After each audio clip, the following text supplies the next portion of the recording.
Today, I want to talk about taxi business because that is where I started and that is still something that I do. I have some drivers there that I have given my vehicles, and I can tell you from experience what works and what does not work.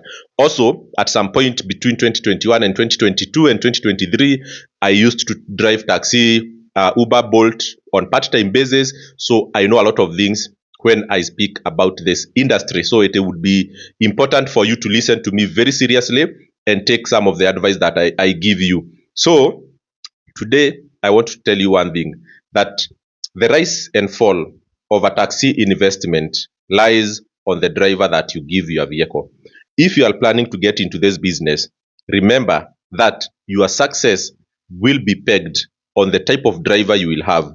It is not necessarily on the car that you will purchase. It is not necessarily on the brand, on the CC, or the age. It will not depend on all those factors. In as much as they are important, the biggest factor of success or failure of your investment in this taxi business is the type of driver you will have. So I'll just give you a quick story, a true story that I lived yesterday, a true story that I went through yesterday that is very, very relevant because I was coming from Morocco. So I arrived at JKIA airport yesterday at night. I requested an Uber. Okay. So the guy communicated very well. All right. So he told me to wait for him. Of course, I was in a hurry, but I think he was waiting to drop someone and then pick me. So it took me like 20 minutes before he arrives, but I gave him that advantage. And true to his words, he came and he picked me. So it was all the way from JKIA all the way to Thika Road. So it was charging me around 1600 Kenya shillings. So it was a good amount. But that is not the bottom line of my story. So during that journey, I always like interacting with taxi drivers. I never get into a taxi and keep quiet. I always like asking questions. So the first question I asked him was around the mileage of the vehicle. So I asked him, what is this car yours or it belongs to a partner? So he told me this car belongs to a partner, but he took it like 2 months ago. So he had another car. I don't know what happened. And then he took that new car. So the second question I asked him is what was the mileage of the vehicle? And he wasn't sure. So he told me mileage. You are asking about the mileage. I didn't check, by the way. I'm not sure. I'm not sure. I asked him, but see, you can check right now and just confirm to me what is the mileage of this car. Like he wasn't even sure how to press that button of the Suzuki Alto and just verify what is the odometer reading of that mileage. In as much as it can sound as if the driver was just very, how can I say, naive or something, that is a very alarming signal because the first thing that drivers must do is to know the condition of the car that they are being given. So that guy was given that car and never bothered. It's either out of pure ignorance, or maybe he's just naive, or maybe he doesn't care. Whatever the case, it's such a dangerous driver to deal with because one of the most important thing as a car owner, you need a driver who can monitor that car on daily basis and know its performance and know its distance and know what has been used and what has not been used. So I was like, you took this car from the owner and you don't even know what was the odometer reading. What if the driver comes and tells you that you are giving this car to someone else to drive at night when you are sleeping, and maybe that's why the mileage is over the roof? So the guy was like, I don't think my partner can ask me those questions, but I told him it is very, very important for him to be aware of such basics.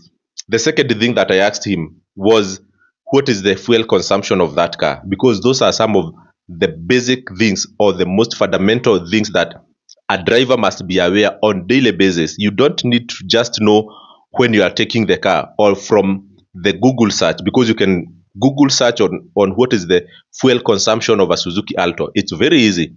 You can do that search and Google will give you the results. But that is not the only results that you should hold on to. You should be able to tell on daily basis what is the fuel consumption of that car, because depending on whether that car has an issue or not, the fuel consumption could fluctuate.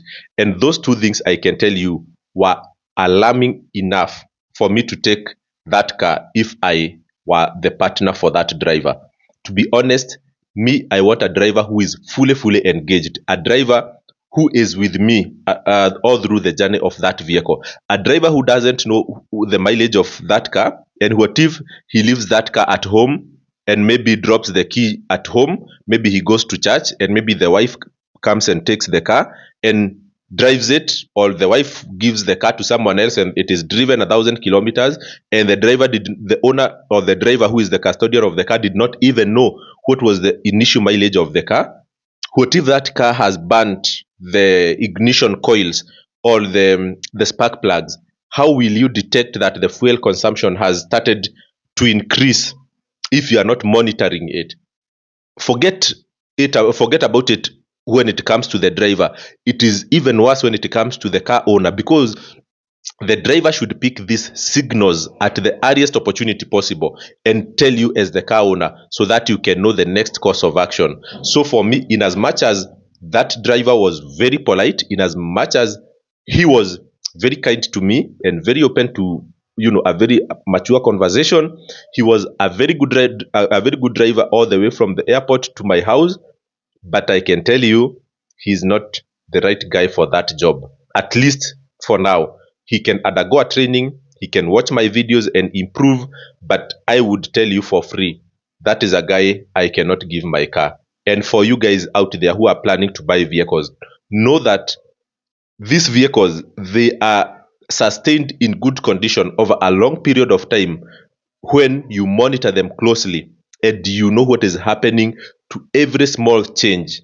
If you notice, especially fuel consumption is the first indicator of issues in your car. Even when people say that cars are losing power when you go uphill, or someone is saying that the car has a misfire or the car has 1, 2, 3, before you even feel the symptoms of misfire, before you feel the symptoms of lost power, before you feel the symptoms of, how can I say, vibrations, you will notice something to do with fuel consumption.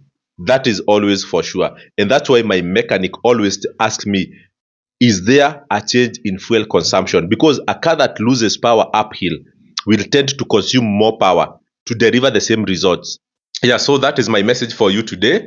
Don't invest 1 million shillings and give your car to just anyone. Give a car to someone you trust, someone that you believe in their capability.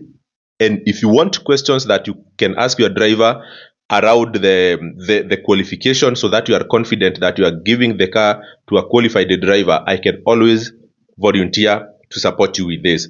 Because what makes me feel a lot of pain in my heart is when someone invests a lot of money and then you give your car to a driver who feels reckless, a driver who doesn't know the amount of sweat or amount of work you put into that car.